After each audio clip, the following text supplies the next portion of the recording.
speed, efficiency, and selfless sacrifice. Today, I have decided to address the people of Imo State and to give you my one-year account of stewardship, remembering how it all started, what happened, and how I came in to be the governor of Imo State.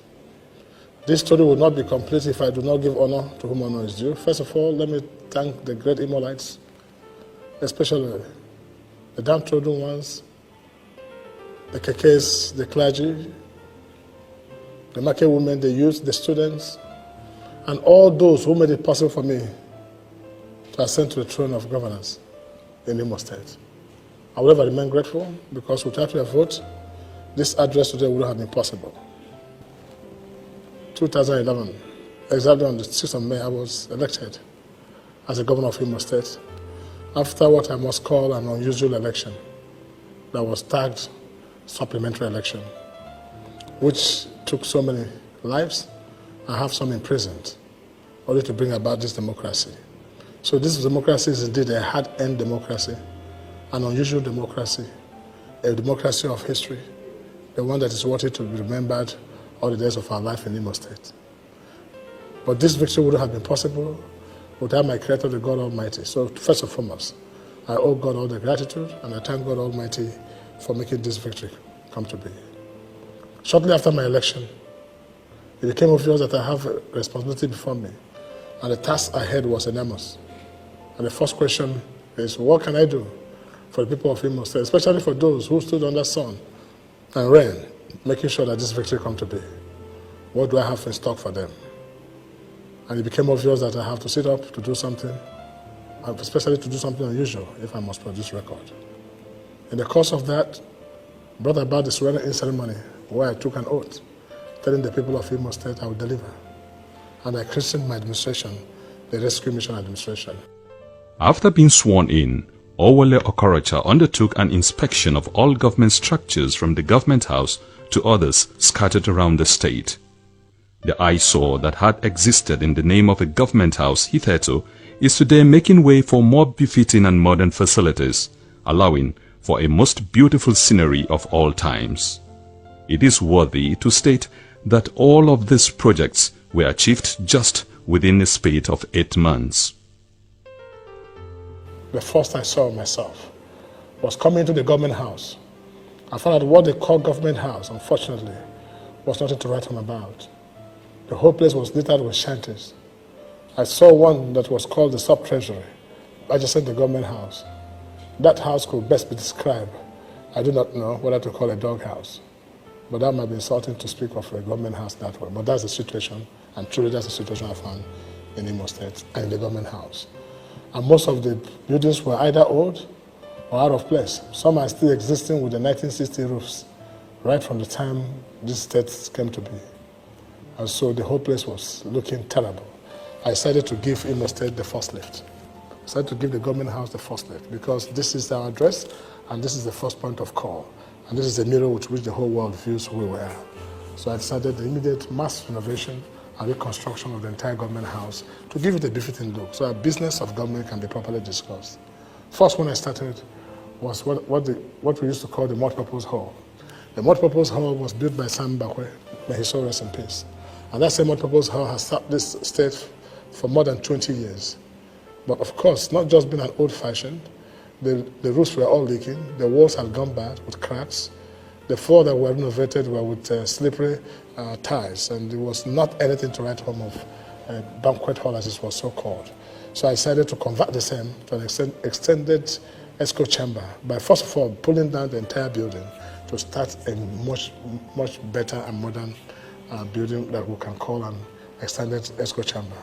But to honor Mbakwe, who started that project, that expanded ESCO chamber is called the Mbakwe Expanded ESCO Chamber for the purpose of giving the state a place of meeting where visitors or large delegations can have meeting with people of government. That was the first project, and to the glory of God, that project is today completed within 6 months of the emergence of this administration. Then after, next to it was what we used to call the council chamber. The council chamber again was the seat of power where decisions of governance was taken, where the governor and all his commissioners make at the ESCO chamber to take decision of governance or government. But seeing the place, when I was going there to take over from the previous government, I nearly fell down because the carpet, which was not only old-fashioned, were all scattered all over the place. And it was not anything befitting to be called an ESCO chamber of a government house. That again was an eyesore to me, and I got it torn down, broken down, and completely removed and erected a brand new ESCO chamber. Again, to the glory of God, we have something that we can call an ESCO chamber, completed within 6 months of this administration. Then we went further to look at what we call next to it was the Army Commander's house, who was just like a next door neighbor. And the roof alone had gone beyond brown, and I do not know what color to call the roof. And the house was looking in a terrible shape. And the brigade commander was not satisfied with his house. And before he could even talk to me, I saw that was not a neighbor at all to be. It was a building that I can see around the government house. We got also that one renovated, and to the glory of God today, we have a house that we can all be proud of within this 1 year of office as a governor. So after that, I realized that the entire premises, the government house was facing adjacent to the police station, police headquarters. And so you cannot differentiate visitors going to the government house and visitors going to the police headquarters. And every morning we had people coming to government house and going to police headquarters. You don't know who is your visitor or that of that. And so it was not looking good for government house. And I decided to create a entirely new road, which and separating that police station from the government house. And again, what they have, the police barrack had turned into Mami Market. I had to make sure a fence was raised, at least to shield and reduce the ugly look of government house. So our government house began to wear a new look. Again, I looked at what they call the banquet hall. The banquet hall was, again, similar to the ESCO chamber. It was looking so terrible, and I wondered why people at that particular time could even walk in there to eat. So we got that place all torn down and rebuilt completely within this 1 year in office. Of what to mention is the Treasury House, the Treasury, which I had described earlier. It's more like not a bad dog's house. That also, we have removed that now. Presently, we are building the government house chapel, one of its kind, and I'm proud to say that is my contractual agreement with God that whenever I become a governor, that I will build a house for him. And that edifice is coming up to the glory of God. We've not finished it yet, but we're hoping that very soon it will be completed. So if you look at the government house today, you'll be proud of government house. We have changed the entire road network of the government house, and the in-drive to the government house now looks more befitting, like a government house. So we're happy that that has been done within this first segment of my administration. Then I realized that the First Lady's office was a bungalow, and the Deputy Governor's office also was more like a bush quarter. And I wondered if government must be government, and the Deputy Governor and the First Lady office should at least be something that one can be proud of, and you can take visitors to the place. So we decided to build what we call today the Twin House. And I'll give you the reason for the Twin House. The Twin House, the name Twin House came as a result of trying to create, dramatize and demonstrate peaceful coexistence that happened between twins. Because here you have the office of the First Lady and the office of the Deputy Governor sharing a common building. And I've taken the Deputy Governor like a political son. We're very close. Even his office looks much better than my office. The office that we just completed in less than 1 year, better than this office where I'm talking to you from.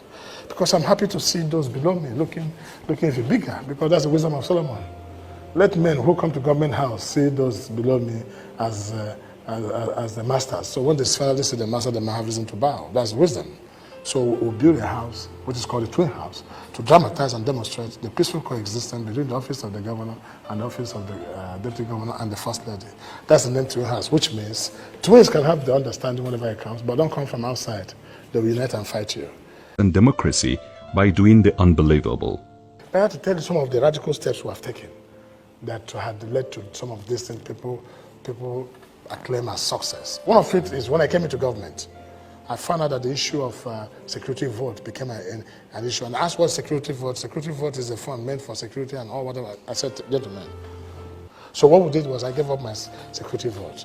And I think people seeing that I had made that kind of huge sacrifice decided also to make sacrifice in their various field of endeavor. When we came into government also, we noticed that some of the pensioners have not been paid, upward of 12 years, some 2 years. I decided to clear up all pension arrears. So this government is sacrifice-based. That's the story, that's the secret for this success.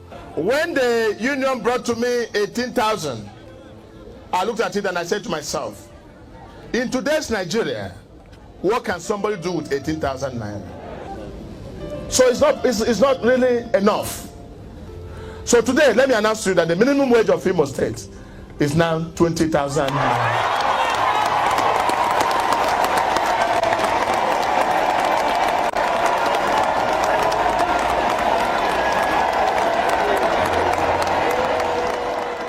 Okorocha's Okorocha is gifted with lively intelligence and a very unique foresight. Anything he touches suddenly turns to gold. The gigantic transformation of the Concord Boulevard area is a splendor and spectacle started and completed 6 months ago that would arrest the attention and applause of. One thing that's very interesting and key to my heart is education. And most people know that I believe in education, and the best gift you can give to any child is education. So when I came in as a governor, I went around most of the local government, inspecting schools, the situation I found on ground about schools. And I saw how wicked we are as a people, as a nation, that we will no longer care for our children, no longer care about their well-being. So I saw children writing on bare floor. And the bare floor is not even a cemented floor. I saw children had no desks. And the roofs of their school is older than that of Lord Lugard. And the walls are all cracked, looking dangerous. And any child could be killed by the collapsed wall. So I saw a terrible situation. And some places, teachers were not even there at 10 o'clock. So I said, look, we must get it right this time by really getting the education sector right. The first I did was not to go into the old system of renovation. I started the brand new schools. Today we are building 305 model primary school and secondary schools in Imo State.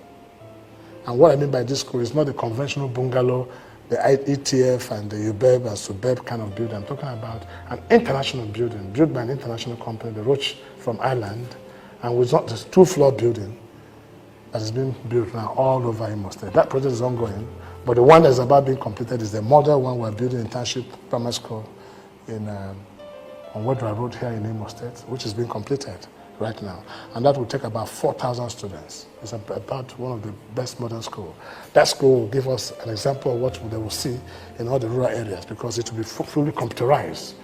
And we're also recruiting some of the foreign educationists who will come in here as administrators to retrain our people on the issue of education. So for me, those have become very key. And to the glory of God, those projects have long started and commenced. And with about 127 foundations already laid, and the main school here on Wedra Road being completed. In addition to this, because of this administration's concern and love for education, we decided that education must be made free. One of our campaign promises, which we must fulfill, to say education must be made free from primary to secondary school. But when I came in, I saw the situation in the state, that university students in Imo State University, school owned by Imo State, they're still paying 50,000 naira and 30,000 naira. And even despite the school fees that they pay, the government was paying 57 million naira per month as subvention. When I came in, I increased it from 57 million naira to 100 million naira as subvention, and the students were still paying 50,000 naira, yet the school was not moving. I was not doing well. It was at the point of total collapse. Then I decided, I even increased the subvention now to 252 million naira every month. But yet, the school is facing challenges. So one of the things I decided to do was education now will be made free from primary to secondary to university. And many people didn't believe it, but it's happening. And what that means is that I decided that we should make sure that every child going to school in Imo State must be paid for by Imo State government. What really touched me was the one of Imo State University Teaching Hospital. For 12 years, the students could not graduate because of certain facilities and amenities. On assumption of office, within the first 3 months of my office, we graduated the students who have not graduated for 12 years. And all abandoned projects and I now have commenced work. I'm on nearly completion. And we have spent close to about 1 billion naira innovating the entire place there, and even including the installation of an MRI machine.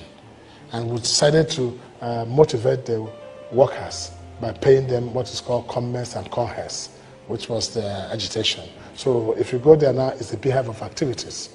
And we have moved their subvention from 40 million naira to 95 million naira right now as I speak to you. So Imo State University is bubbling. Imo University Teaching Hospital is bubbling, and we thank God Almighty, though it is a heavy, heavy load on the state government. So by and large, since His Excellency came, the hospital has become a more befitting center of excellence in medical practice. From personal assessment and even those of many others, it seems the bulldozers in Nigeria have been transferred on a working competition in Imo State. You can hardly make a turn without sighting one at work. In less than 1 year, the transformation of Olu and Okigwe zones, which before now has been described as defying modernity and averse to development, is today among the major breakthroughs of the rescue administration. But outside some of these projects, it might be interesting to know that we didn't just stop at the city and do what we're doing. We also went to the zones. I went to Okigwe and Olu, and today Okigwe is a new story, Olu is a new story. Before my coming to government, even before previous governments and so many governments ago, there was a popular song that says, Obodoni lemepe chala of follow Okigwe na Olu. Which literally means that the entire city in the world has developed, with the exception of Okigwe and Olu. So I'd say I must break that jinx. So to God be the glory, the jinx has been broken. And if you go to Okigwe today, it's a new story. The road leading to Okigwe town is being dualized, and all roads in the city of Okigwe is being tarred. And the new shopping mall is being built. I've awarded contract for building of a 5-star hotel, and we're building a stadium in Okigwe. So Okigwe is taking a complete new look to the glory of God. Same story in Olu. Olu, I came in with Olu and I found shanties. It was terrible shanties. And in fact, they have homes where they say nobody goes because of the superstitious belief that people who go into that place must die. So I decided, I came in with a caterpillar and bulldozer. First of all, I have a home in Olu. I brought it down to show the seriousness of the matter. And I went and removed all shanties and all this their old beliefs, and Olu is today a modern city with 6-lane roads being constructed into Olu, and with a city gate being constructed with shopping malls and market and hospital and stadium and 5-star hotel. In fact, the hotel in Olu is called the Prince Hotel, while the hotel in Okigwe is called the Princess Hotel. These hotels have all been awarded, and the contract has been awarded, and the project is right now ongoing to foreign companies from Spain and from Italy.